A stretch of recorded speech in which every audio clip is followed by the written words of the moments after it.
sababta ilaahay quraanka wuxuu ku yiri watilkal ayaamu nudaawulaha bayna naas maanta codkii adaa lagu aaminay kii agoonka adaa lagu aaminay kii dumarka adaa lagu aaminay kii aqoonyahanka adaa lagu aaminay bulshada codkeeda waa meesha ku fadhida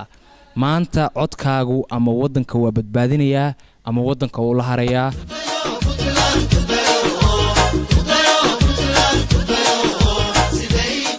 waa inay ogaadaan qofku wuxuu yahay waa inuu dadkiis wax u qabanayo waa in ay odayaashu ay wax kasta u kura galaan ma aha just qof inta afar hees loo qaado sawiradiis darbiga lagu dhadhajiyo la buunbuuniyo in la doorto